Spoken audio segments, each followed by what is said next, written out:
What's up, ladies and gentlemen, and welcome to another episode of New Book Who Dis.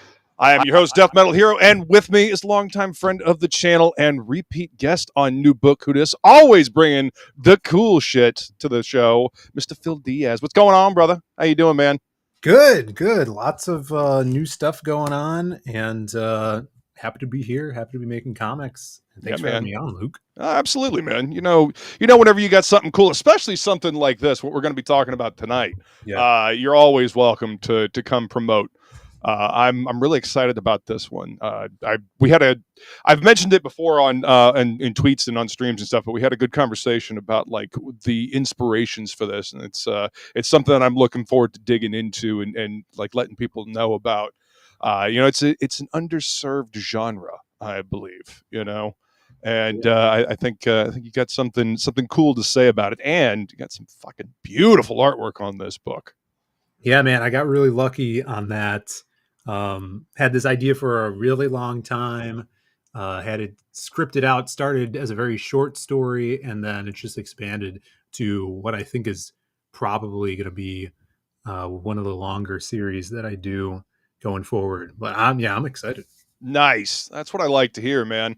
There's I've noticed a lot in our scene. It's like a little like one and done stories, and there's nothing wrong with that. Little one shot stories, especially if it's in a graphic novel format, is cool. But we all grew up reading comics that were, extended stories. They were told over a long period of time.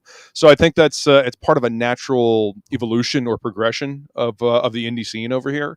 Extended stories. I mean, you got Pete Samedi telling a long ongoing story with King Cryptid, which is one of my fucking favorite books in this indie scene over here. I really love that book. Yeah, I think the kind of crowdfunding premise or format lends itself to shorter stories because you have people working on the comic. They're able to crowdfund, gauge interest on the story, and then they work on the story, and it really helps because that takes a long time, actually, the creation process, and then putting it out.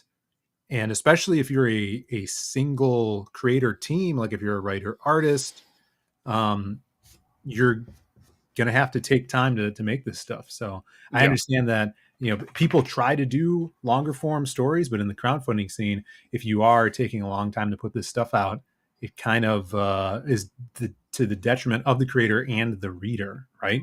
Right. So I do understand that. I feel like crowdfunding does serve more of a one shot, or definitely a story that has more pages, that has a finite ending to it.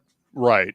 Well, and because there was such a long gap between, I guess you could say, issues or between projects, that gives people like a beginning, middle, and an end in a story, and they feel satisfied. It feels like a whole thing, and that that's good. But it also the gap between stories being told, it's hard to keep up interest.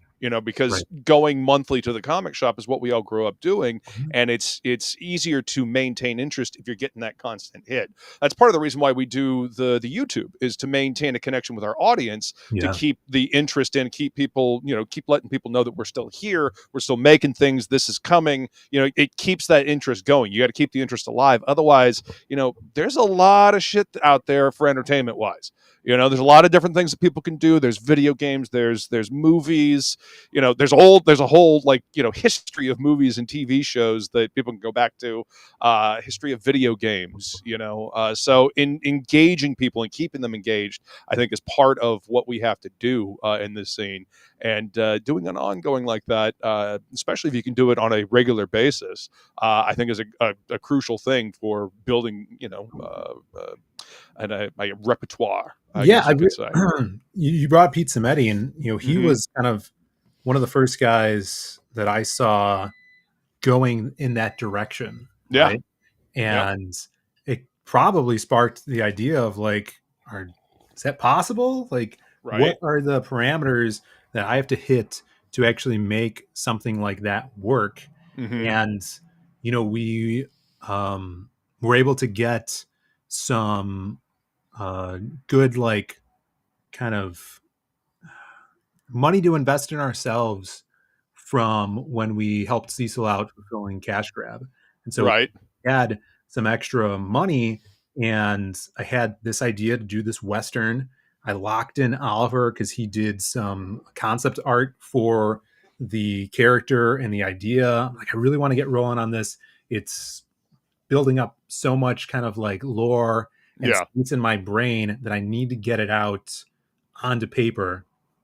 So I'm like, let's invest early in like an issue 0 short story that then just expanded from there. And once that was done, like the art for this story was probably finished like maybe a year and a half ago. Oh, wow. Okay. That's awesome. Or more. Yeah. I might be misremembering. And so I'm like, all right, we have other stories going forward in this universe. Let me write scripts and get Oliver on it. And so we were able to use that kind of investment money from ourselves to invest into the story. And heck yeah, I think that is the way in the indies to be able to put something out frequently, where it's like, we already have another issue of this in the chamber, ready to shoot out after this gets delivered. And then Oliver, the artist, is more than halfway finished with the issue after that. So I think it's really about balancing the time and production and marketing to get this stuff out there. And now it's like, all right, can we put out 5 issues before, the end of next year, maybe? Right. That would get everything amazing. Loaded up so you kind of have that perpetual motion going. You got the ball rolling, and what is it they say? A body in motion stays in motion. Yeah. So you keep going. Yeah. I mean, you see guys like Image Comics, like the Ghost Machine guys. Yeah. Like Jason Fabok doing what's the book that he does with the freaking what is it? Rook. Yes, Rook. Yeah. Rook Exodus. He put out a handful of issues and then took a break. Maybe like a 3-month break or whatever. Right. And now is coming back, so he could put those out monthly. So maybe that's something we get into as well, where we have like the first arc we put out, every couple of months until that's done, and then maybe we take a kind of like respite for Oliver to catch back up and get two more issues in the can, and then release it like that. I think that's a little bit more feasible for. I agree. People like us, yeah. Yeah. I agree. I think that's probably the best way to do it, instead of taking like large swaths of time to get this huge chunk of story done. You do it little bits at a time, and maybe like a bi-monthly schedule or a quarterly schedule, releasing issues, especially if they're, sizable issues. I think that's a great idea, man. Let's go ahead and quickly say hi to the chat. We got to jump in chat. Appreciate you guys being here. We got a Citizen Ronin. What's up, man? Good to see you. We got Oliver. Yo, good to see you, Oliver. Mr. Michael Rushbrook. Yo, what's up? Luke and Phil, good to see you. Got my gorgeous lady, Flying Feline, Skull Gorgeous. What is up? She'll be with me at Heroes Con again next year. We'll be setting up with our own table this time. Yeah, man. She's already dropping the link to The Man with No Strings, issue 0. Go ahead and hit that link. It's and as you can see, it's at their own website. We're going to talk about that today as well.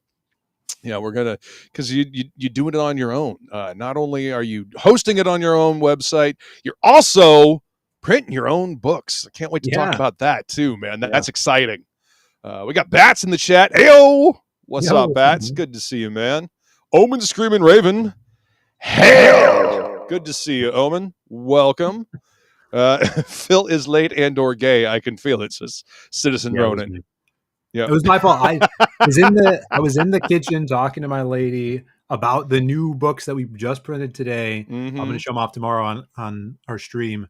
But and then my kitchen timer is like super slow, so it was already 7. Like, damn it! Yeah, it happens, man. Those damn clocks, off.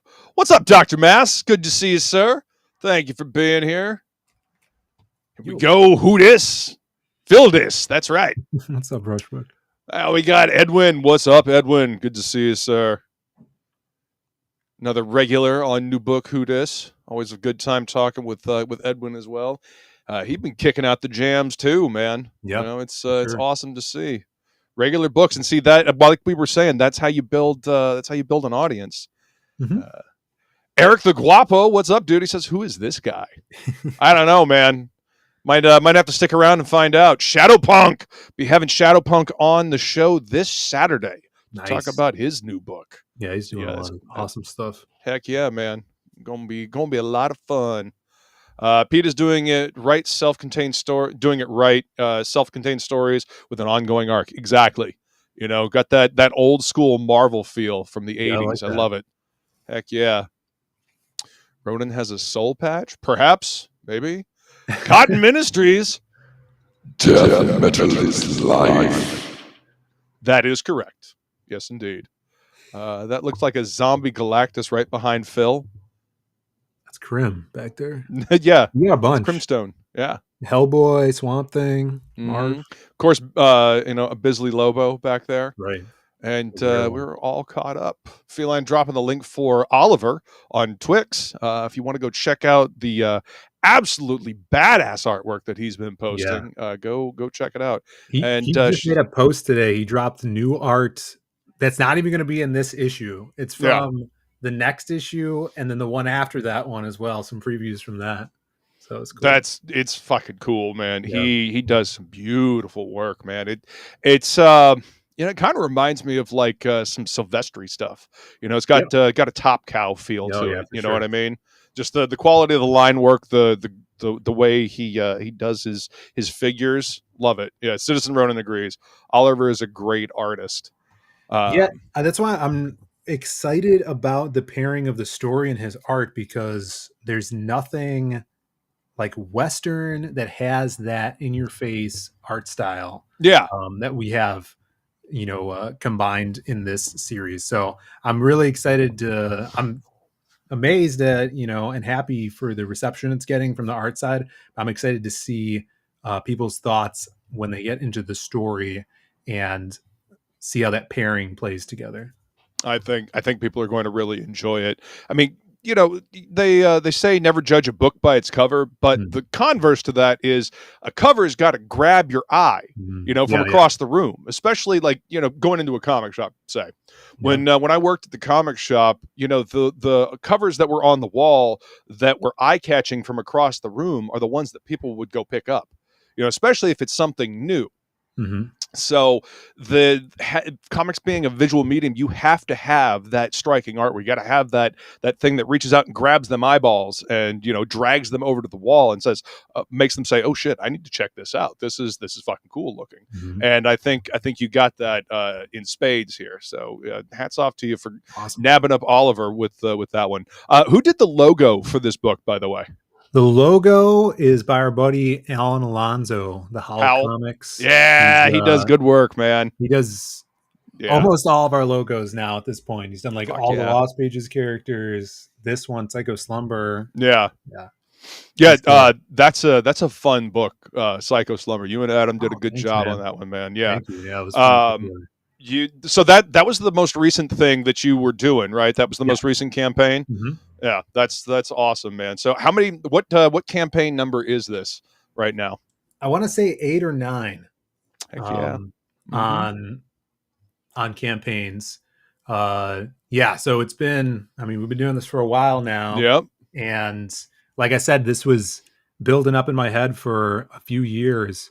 And in fact, I had talked about it very briefly and ominously on streams years ago. Yeah. And I originally pitched the idea to Charlie Snogans to draw. And I recently heard from him because he did a conceptual pinup for it that I've never showed off. And so down the line, I'm going to be printing that in one of the books. He gave me the okay on that. So that was before Fatal, probably when Fatal was funding, Wow. I hit him up about this idea. back in the day. Yeah. Holy cow, man. It's hard to believe that was so many years ago now. Yeah. You know, it Yeah. feels like yesterday, you know. But time flies when you're having fun and making comics, right? Yeah. Oh, definitely. So we were at Heroes Con this year, and you walked up wearing a Dark Tower shirt. Yes. So you know the man in black fled across the desert, and the gunslinger followed. Yep. So you and I, we've had a conversation about the Dark Tower series, and I fucking love the Dark Tower series. It's one of my favorite book series, especially by Stephen King. So obviously that was a bit of an influence in this. What else was an influence or an inspiration for this book? Where did this idea come from? Well, definitely spaghetti westerns. Right. Now, and I pitched this as, the mixture of a spaghetti western set in a world of the Brothers Grimm. So it's a weird Western fantasy. You're going to see ghouls, witches, magic, but it's all about revenge. So that's where that spaghetti Western vibe comes in, and obviously the aesthetic. So we're twisting some genres together in here. My favorite spaghetti Western is Once Upon a Time in the West. Oh, yeah. Which is a Sergio Leone film.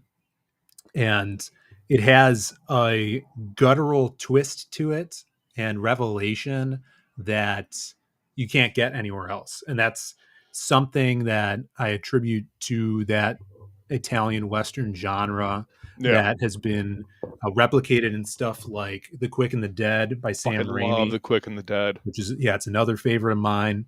So that reaction was so inspiring that I really wanted to do something in that vein. Yeah. And as well as, like you said, the Dark Tower. Now, the Dark Tower was something I read after I started working on this, because my girlfriend really, she's a huge Stephen King collector.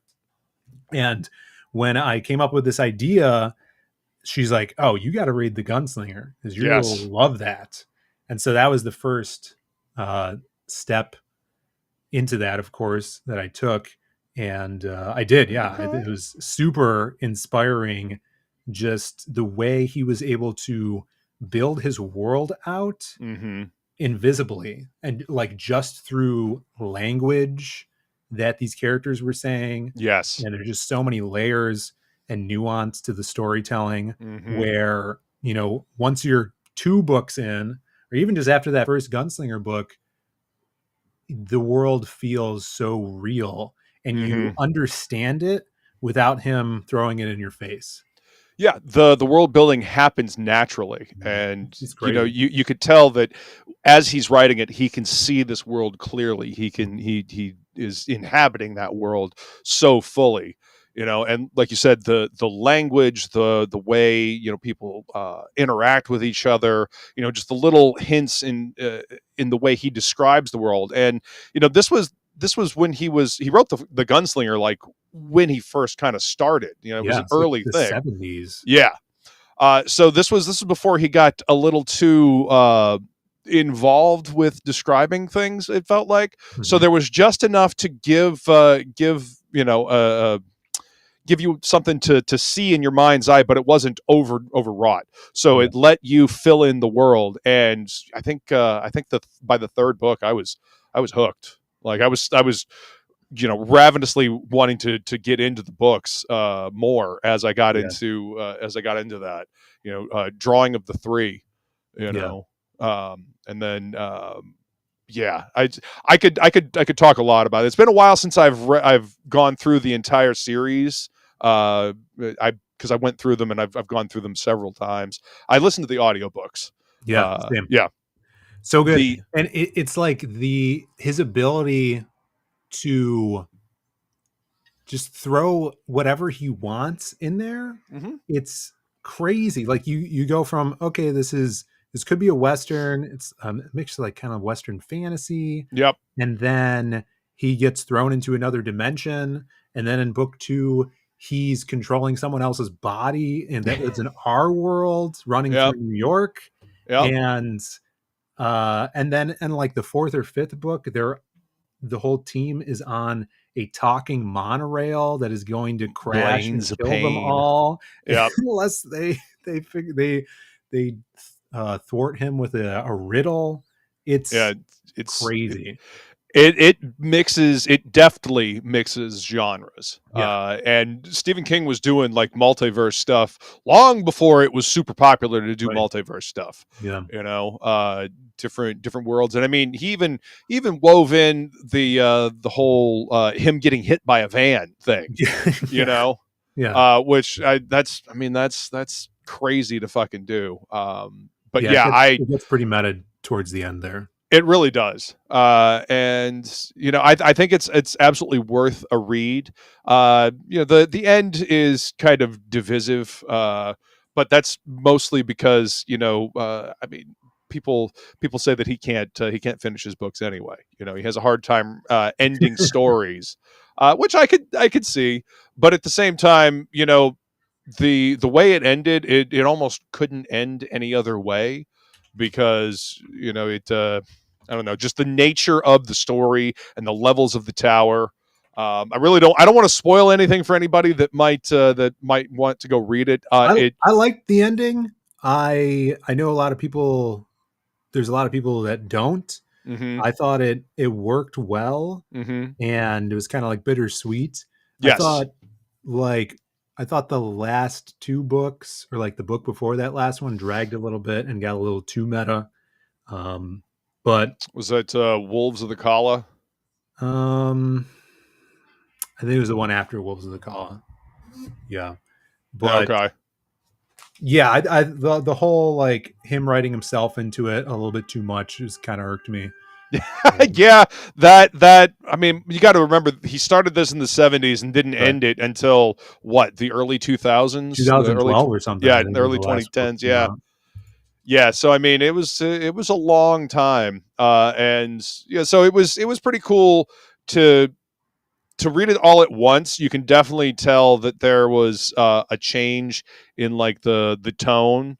I mean, it still felt like the story, but I felt like there was something really raw and unbridled about the first 4 books, maybe into 5, and then after that, it kind of I don't know, it kind of slacked off a little bit, if you know what I mean.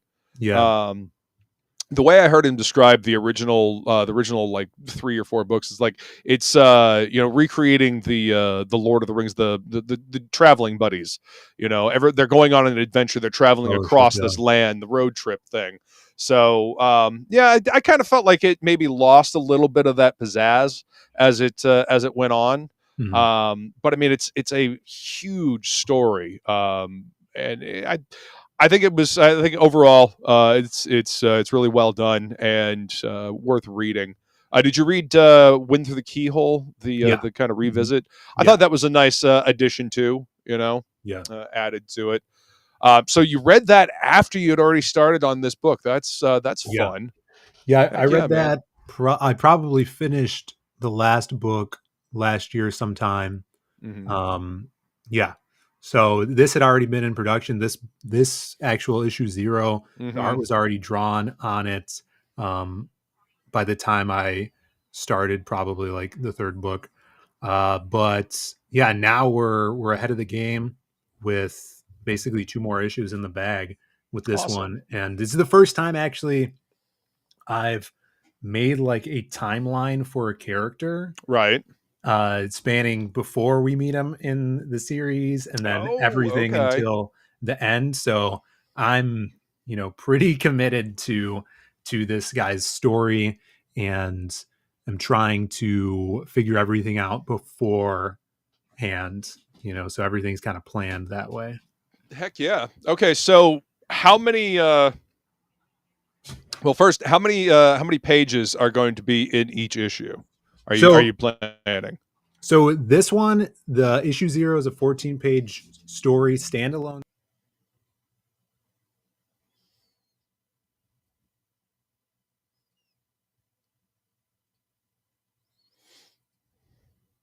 Are going to be around 26 pages of story.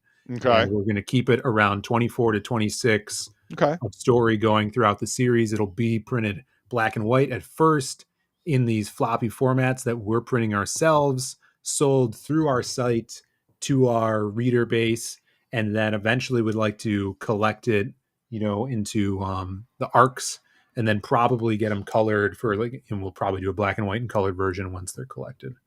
Heck yeah, man. That's awesome. Taking a look, guys. This is actually on their website. Yes. So you're ordering it direct from them. You don't have to worry about Indiegogo or Kickstarter or any of those other sites. You can order directly from them. And as you can see, it is set up in a familiar format. You recognize this. You'll be able to, get your books. So you got the standard 80-pound interior, 70-pound cover. Oh, 80-pound cover, 70-pound interior. Yeah, so these are the different versions we have. Nice. So everybody's always like, my friend Kayla, she's like, you got to do a black and white cover. Everybody we need black and white. I mean, the virgin black and white with that line work, and I'll scroll down here so you guys can see the bat. I mean, just look at that. Yeah, it's so cool. I like the fact that you can click on them and it'll actually zoom in so people can see the covers, so you guys can appreciate the badassery of Oliver. Yes.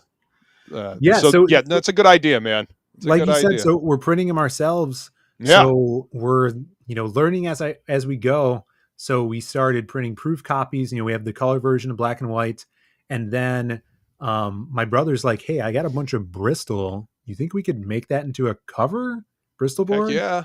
And so we're like, yeah. So we could What's up, RJ? What's up, RJ?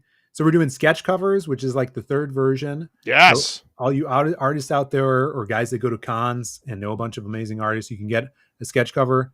And then we're like, well, could we source some newsprint? And so we did. And we're like, all right, well, let's do a cheaper newsprint version with its own retro cover. So it has its own variant cover. And that's this one right here, guys. That's why it looks like an old school comic. Yeah, even got like the old school Diaz, the Zaid Comics logo. That's fucking cool, man. That's a nice touch. So very nice touch. We're doing this throughout the series. There will be a newsprint version, and we'll have a retro cover with the trade dressing. And I actually have a proof of that right here. And you could see kind of up close how the colors look. And when you guys get it, don't worry, this question mark won't be there. That's just for the. I was going to ask. Let's see. Let me switch back here and make you big. That's cool, man. Badass. Heck yeah. Yeah, this is just to keep some anticipation for the villain, because the villain's going to be on this cover. But you could see how the colors come out, and it looks like an old school, 4-color process with the dots, man. I dig it. So cool. Fuck yeah, dude. That's awesome. And then this is the newsprint. So this is the gray newsprint. It's going to be a 50-pound, which is a little thicker and a rougher too. So it gets that retro feel. And I can't wait to get it out to people. So those are the versions you can get. It's $10 just for the newsprint version, and that's going to be the cheapest one you can get, or you can get the bundles and stuff like that. Dude, I love it. I love the fact that you're doing newsprint. It's one of the things I love about Alterna. I got my King Cryptid books, and I opened them up and I smelled them, and they smelled like comics used to. That smell. That was one of my favorite things about going into the comic shop when I worked there. Yeah. I'd walk in and, you got the used books that are printed on newsprint and the old comics and just that smell. And you know how smells will like transport you back in time? Oh, yeah. That smell always takes me to like, the mid 90s, going to comic shops and, going through back issues and picking up stuff. So yeah, man, I love that. I love the fact that you're doing newsprint. I honestly would love to see like a resurgence of newsprint. I don't know if you have picked up Planet Death. Yes. So I have their issue 0. That and Cul-de-sac. Yes. The Bad Idea guys, the newsprint they print on is freaking amazing. the issue 0. I was actually surprised that the issue 0 was newsprint, and it's got that smell. I love it. So yeah, I would love to see a return to newsprint, and if that means that we can get, comics in people's hands cheaper, and still, of quality and make them fun, I think that's a fantastic idea, man. Well, check this out. What we're trying to do, since we're printing this all ourselves, we have a bunch of newsprint paper. We're out of print on Magic Cop 1 and the Lost Pages 1. After we ship these out, we plan on reformatting the Lost Pages 1 into single issues. Ooh, shit. And this is a proof test of what would be issue 3 of the Lost Pages. We got Maria cover. This is the one that's all about Crimstone. A cool, badass Dan Dahl back cover. And this is on newsprint. So man, reformatting look at the colors. Yeah. Dude, the colors are turning out great on that newsprint. That's awesome. It looks so sweet. And here, I got to show you the double page spread. Look at that. Fuck yeah, dope. Dude. So those of you that may not have read the Lost Pages 1, this is going to be a new way for you guys to read it. We'll sell it on our site, and hopefully we could finally get into some shops, because we could sell this for a lower price point to stores, and it doesn't take up a bunch of space, and it's a single issue. We could put a barcode on it if we want. Right. So that's kind of a new avenue we're going to be taking our stories. I love it, dude. That's pushing the indie scene forward, that's doing something new, something different, something fresh, and it's given comic shops an opportunity to get some new stock in. I mean, Lord knows that it's getting increasingly difficult for comic shops to get, comics in, because Diamond has gone the way of the dodo, and who knows if somebody's going to pick up the mantle. I know that a company bought them, but whether or not they actually decide to keep selling comics right now remains to be a mystery. So Luna and Penguin, they're not going to start publishing or putting out indie books. So I think the onus is now upon creators to find a way to get books into shops. And I mean, dude, I saw a post the other day. Fraga posted that he saw comics in the 7-Eleven, like the gas station. So I mean, maybe we'll be returning to form. Because when comics were at their peak, they were in convenience stores, the spinner rack. Hey kids, comics. You know what I mean? So maybe, just maybe, we'll see that again. And if more comics are printed on newsprint, they're cheaper, cheaper to produce. They're cheaper for people to pick up, and that can build more reach. So I'm seeing comics in newsprint gets me excited. I was excited to see Pete doing it. I'm glad to see you guys doing it. I want to see like a resurgence of newsprint comics, because the printing process now is so much better than it used to be, and the colors, they look, as long as you know what you're doing when you're setting them up correctly, right?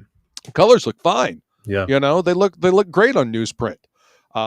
And in my opinion, the Weapon X book, when they release those on newsprint, they look better on the newsprint. The reprints on the high quality glossy paper, the colors are off. They don't look right. I agree. I have some Swamp Thing, like Saga Swamp Thing. All that stuff was on newsprint. Even the trades that I have, from 20 years ago on newsprint, and then they came out with the new huge hardcover. It's awesome. But it's also recolored, and it's on glossy paper, and it's like, oh, this is not the same. Yeah, the colors don't look right on that high quality glossy paper, and you don't really want to recolor them, because that's part of the charm of those stories. Sometimes the I don't know, it loses some of that luster if it's redone. Seeing the recolors on Weapon X, I was just like, no, I know, this is bad. This doesn't work right. Barry Windsor Smith knew what he was doing when he set up those books, so let it stay that way. Feline says bubblegum wrappers. Yeah, Yeah. I mean, heck, maybe at some point we'll start you'll start doing little Crimstone gum sticks and have like little Bazooka comics on there, Joe right? comic strips. Exactly. Hey man, you never know. Maybe so. Keep building the audience. The sky's the limit, right? Well, that's the thing too. So like with our site, and with this is the first time we're doing like a pre-order campaign here. The book is done. It's going to start shipping next month. And so that's like a crazy turnaround time that Yeah, I it think is. the fastest we've ever done. So I'm excited to get this out into people's hands. And what this pre-order campaign right now was for was to recoup the cost we put in from that initial investment of us, putting that money in ahead of time and paying the artist. So Right. Oliver, he's already paid for this, and this, since we got funded, we've already paid for all of the art that went into it, and Heck yeah. we're printing it. The printing cost is really good for us, so that's paid for, and the shipping's built in. So all of the sales we're getting now is profit for us, which is awesome. So that means we could continue the series going forward, Yeah. and just rinse and repeat for these issues. So hopefully we could get issue 1, which would be the next issue, up for pre-order by the end of the year, which would be awesome, and then get that out maybe sometime in February, and then just keep going forward with the story. Like we said, get that ball rolling and just keep it rolling. Get ahead of the curve. And since this is on your schedule, you get to do this as you need to do it. Yeah. So you don't have to be on anybody's schedule. All you have to do is make sure that the fans stay engaged and let them know that there is more stuff coming, and you're good to roll. So that's very exciting, man. I'm excited for you guys.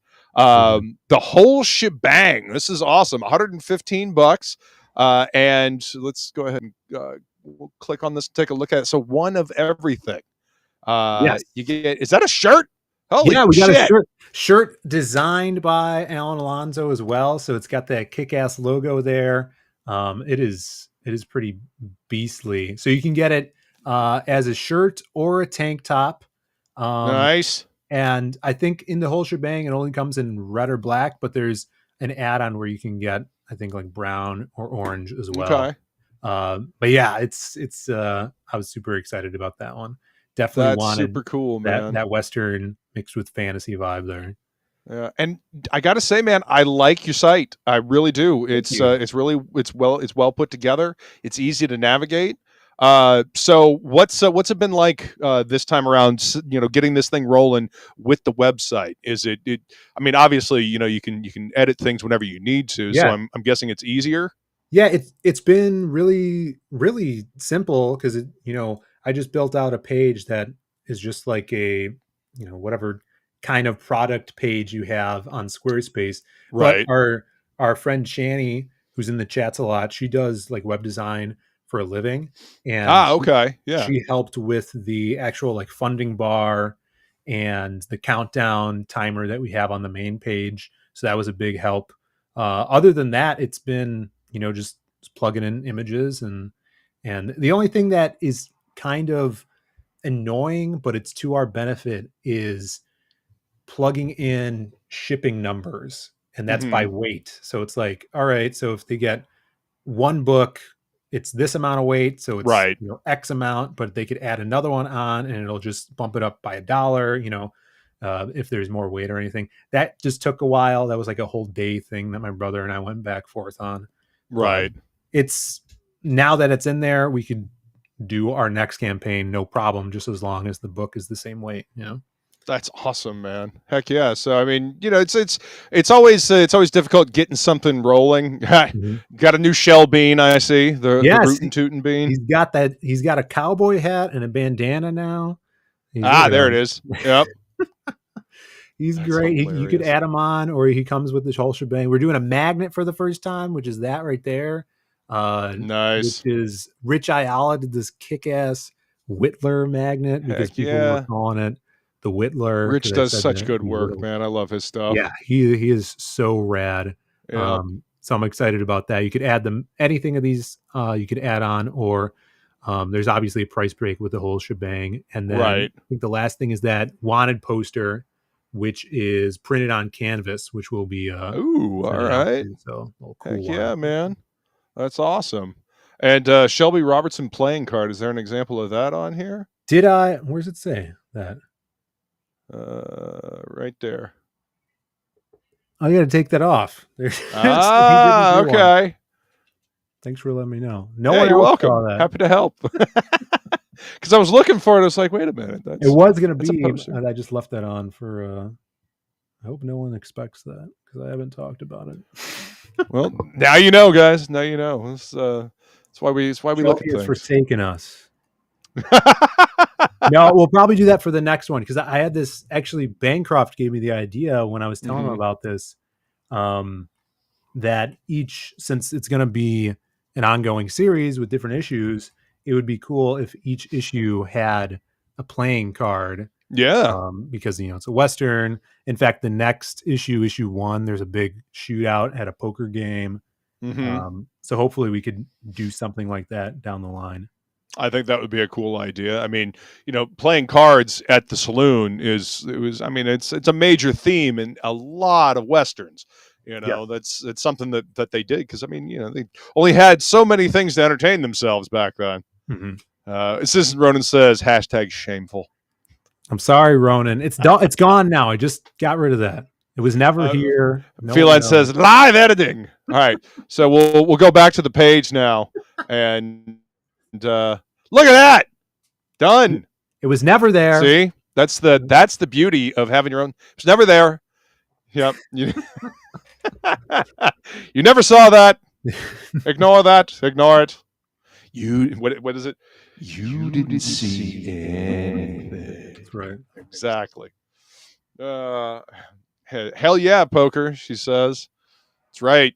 So yeah, that would be cool. And maybe at some point later on down the line, you can do a whole card set. But I think it's a cool idea to have the playing cards, at least for some of the main characters. Yeah, because I know Pete's already on issue 8 or 10. Maybe he's past 10 with. Oh no, he's past 10 now. Yeah. He just did his campaign for I think 11 through 15 because he does them in chunks. Yeah. Yeah.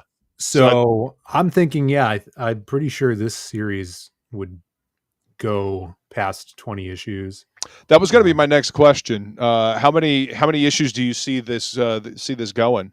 I think past that, for sure. Okay. We have a lot of story to tell. I'm kind of doing it in arcs. We have this first arc is probably going to be 4 to 5 issues, including issue 0. And then there's a lot to tell that has happened before that, at his younger age, and then going forward on his path of revenge. So it's going to be a lot of fun. I can't wait to see this stuff come to light. Even the panels and pages that Oliver's drawing right now. Yeah. Issue 2, technically, it's going to have a lot of impact, I think, going forward. And issue 3 is already written. So once Oliver's done with that, he could roll on to the next one. So trying to keep a good pace with this stuff. Yeah. And I think this shows the benefit of planning ahead and, reinvesting in yourself and the company. You took what you were able to, what you made from other projects, and you were able to reinvest, and you got this going. And now you got a brand new IP to unleash upon the world. It's fucking cool, man. Thanks, dig man. it. And also, you're breaking new ground for you guys as a company, doing the printing yourself, doing it on newsprint. So yeah, and is that just going to be the black and white version of the book that's going to be on newsprint, or is the color version going to be on newsprint as well? I think for right now, just the black and white, because we'll see, because we might be able to actually do some binded books in the future. Oh, okay. Because right now our machine just staples and folds right books. And then going forward, the collected versions, we would have a black and white version. We would have a colored version. So we'll see when we get there, after like issue 5 or so. Yeah. We'll see what happens if we could actually do some colored newsprint stuff. That would be very cool to see. And, being able to do, different versions of the book. I mean, you're a comic collector. The audience, they're collectors. People like getting different versions of the book. There are the completionists out there that want all of them, and it gives an opportunity to collect different things. So, is this the future for Zaid Comics? Just doing it on your website? Are you going to crowdfund on any other crowdfunding sites? Do you think you'll go back to Indiegogo or Kickstarter or Fund My Comic? So for right now, I think if we're going to do a single issue book like this series is going to be put out, it's much more viable for us to do it on our site, print it ourselves. Yes. And when we do the collections, I think that, and especially if we do this, we collect it and color it, I think crowdfunding would be to our benefit. So we could raise that money to pay the colorist to get that done. And then since we're outsourcing the printing on the collections, probably go with a crowdfunder that way. Nice. But then it's like, we're not only doing Man with No Strings right now, we also have Magic Cop 3 in production. My brother's drawing. Heck yeah. And the Lost Pages 4, which Dan Dahl's drawing right now. He's kicking ass on that. So it's like, all right, we could put those out single issues at a time now that we have the capability to. Right. Or do we just collect those? So I think that's like kind of the next question for us with our other series. Where do we go forward? Because I think ideally it would be cool to just get Magic Cop 3 all done, right, and then have that in the chamber, print them as floppies, and then maybe put them out every 2 months until that volume's over, and then collect it. So we'll see. We're weighing our options on that, but just to have that capability of going this route has been super, super cool. And, we're learning a new part of the business as well. So right. Awesome. Yeah.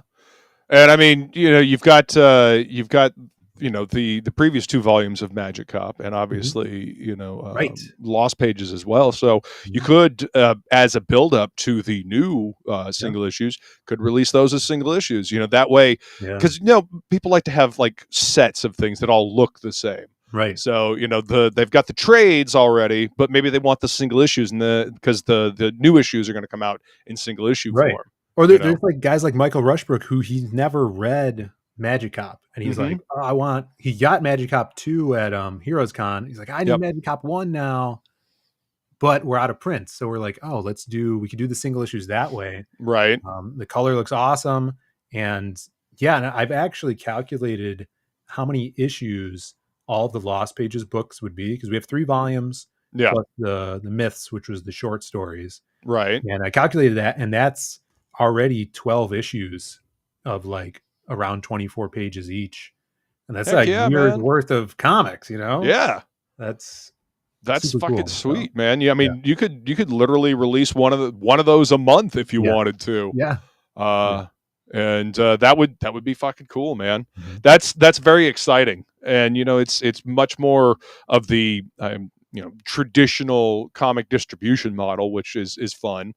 And again, man, it's exciting to see comics back on newsprint. I think that's going to be.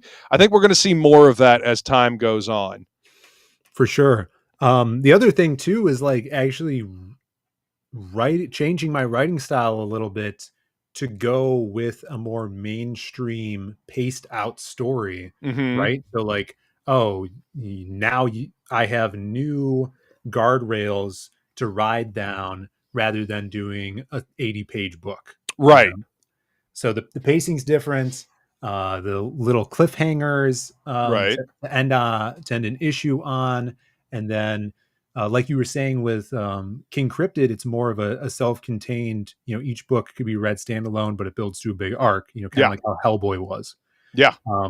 So I'm doing that as well, but taking kind of like tips from something like maybe like Justice League Unlimited, where maybe you have a 3-part story that is one story, but it takes place over 3 issues. Sure. I'm doing that as well in this too. So that's going to be, it's really fun actually having that change of pace, and is helping me write more, I think, concisely.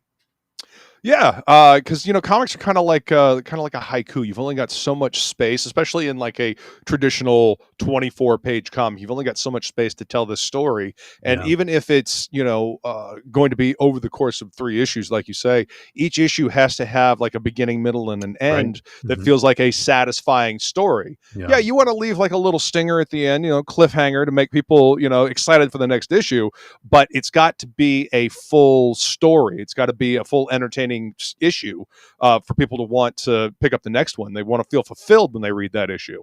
So it's definitely a different type of writing. Gives you, it's more of a writing challenge than just writing the whole thing out. Makes you think differently. Yeah, see, Dr. Mass agrees. He knows what we're talking about here, dude. That's fucking exciting, man. I think it's awesome that you've gotten this opportunity to one, do this story that's been kicking around in your head for a while, and 2, that you get to do it on your own terms. That's the ideal goal for doing this indie comics thing, right? Being able to do it the way you want to do it. That's definitely fantastic, man. So I guess that's what you've already answered my next question. Like, what's next for you guys? And you're going to be fulfilling this in November, right? Next month. Yeah, we're going to start fulfillment in November. So I think we're going to get ahead of the game of printing some of this stuff. I think the only thing that might, we're outsourcing the shirts, right, and magnets. So sure, we're going to order those soon. But yeah. And we're trying to get to 200% on the funding, because when we do, it'll unlock our first stretch goal, which is going to be something free for all of the readers. And I'm going to be talking about that tomorrow on my Diaz Brothers show. Look at this, 197%. So, it is almost there. Almost there. There. So jump on this. Hit this link that Feline has dropped into chat for you guys. Go get yourself a copy. Shit, go get that whole shebang perk, so you can get all the goodness. Yeah, we got we also have some sketch covers. If you hit that original art tab there, you can see them right there. Yeah. There's the Man with No Strings sketch cover by Passion for Drawing. Did a crazy awesome job there. Nice. All original. That's a one of a kind. And then there's some other sketch covers of The People, which is another series we do. Michael Rushbrook did one of those, and Bobby Chrysopher did one as well, that are up there. And we're going to be dropping a Rich Ayala sketch cover tomorrow as well. For the show. So trying to give you guys some original art there. Oliver does draw digitally, but the ability to do these sketch covers has been awesome. And we're going to be doing a big giveaway as well before we close out of a special sketch cover for one of the lucky backers. That's Halloween. So I just want to point out to everybody that Michael Rushbrook did this cover of The People on Topicless, hanging out with me and Jason. I'm just saying. I can't remember whose channel it was on. It might have been mine. Anyway, feel free to go check out the old episodes of Topicless so you can see this be drawn live. Yeah, that was Rushbrook awesome. is fucking fire. Yeah, I tell you what, man, I get to hang out with a lot of fucking talented people on Topicless. It's fun. Yeah, it's a great show, and I saw him doing that. I'm like, man, this is insane. Michael is so good. I can't wait to work with him on something. And look, as Bobby did, this is all pencil too. Man. Like he did crazy. That's all pencil. Crazy people. Yeah, dude. That's dope. Awesome, man. Mm-hmm. Fuck yeah. This is exciting, man. I love seeing, this is like almost the crystallization of doing this this indie comics thing. It's, you got your own website, you print your own books, and you've reinvested in your company, and you're doing it on your own, man. You're not beholden to anybody except for the fans. Yeah. So that's fucking awesome, dude. Like, congratulations, man. Hats off to you. Yeah. I appreciate it. It's been awesome. The last 6 years putting this stuff out, and then now we have the capability of going even more indie. And I'm so glad we got funded, because now we could continue the series. Yeah. And I can't wait to see this in people's hands and then hear their reactions to the story. That's gonna be the best. Can't wait. Yeah, man. I have to do like a spoiler review stream or something. Right. So, do you think you'll ever print books for other people? I think so. Yeah. Nice. People have been asking about it, and I think it's pretty viable. To help out indies and all that. I think that would be something that's kind of like probably the next step after this. We want to get through this to make sure we have stuff on lock going forward. But yeah, that's awesome, man. See that Michael Rushbrook, that art by Mushbrook is fire. Good stuff. Feline says, calm down, Michael.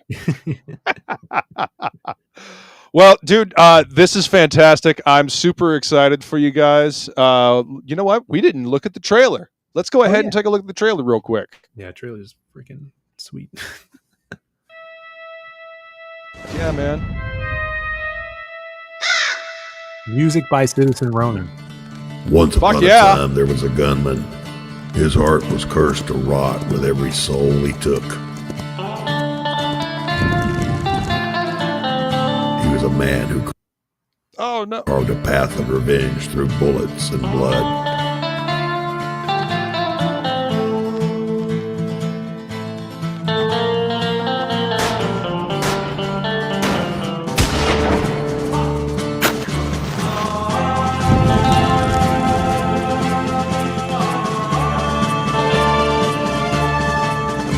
Find out how much of himself he's willing to lose in order to get back what's been taken from him. He's the man with no strings. Yeah!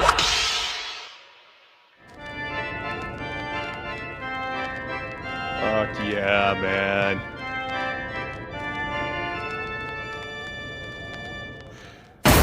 Great trailer, dude. Absolutely great trailer. I'm super excited. Who did you do your trailer? Yes. Yeah. Nice. That's awesome. Yeah. Ronan did the music, and Doc Blaylock did the voiceover. Kicked okay, I thought that was Doc Blaylock. Yeah, I thought that voice sounded familiar. Perfect. Just spot on. So music by Ronan is fire, says Ronan. Calm down, Ronan, says Feline. Dr. Mass says, yeah, this looks great. Doc did a great job on the voiceover. It really is exciting, and dude, this is fantastic. So we've been going for about an hour here now. Is there anything else you want to say about The Man with No Strings before we wrap this one up? I would say if you guys love spaghetti westerns and fairy tales, definitely grab this. This is going to be guttural. It'll be horrific at times, brutal at other times, and I just can't wait for you to get your hands on it. So it's going to be long running as well. So now's the time to jump in. After you read this, you will know the intentions of the main character, what he's after, and what motivates him as well. And he's not your normal gunslinger. He's much more. So go ahead and grab that book. All right. Well, hit that link. Go grab yourself a book. Support indie comics, doing it fully indie this time, printing their own books, doing their own website. This is what we want, folks. This is how we do it. This is how we keep it going. So thank you guys so much for being here. Hit the links in the description. Go check this out. And Phil, thanks, man. This has been a blast. It's always a good time talking with you, man. Yeah, thank you. If you guys are looking for something to watch later tonight, in about an hour and a half, we'll be on the Creative Block on my channel. We'll be chilling, hanging out, and hope to see you there. Awesome. Thank you guys so much for being here. And remember, shop smart, shop S-Mart.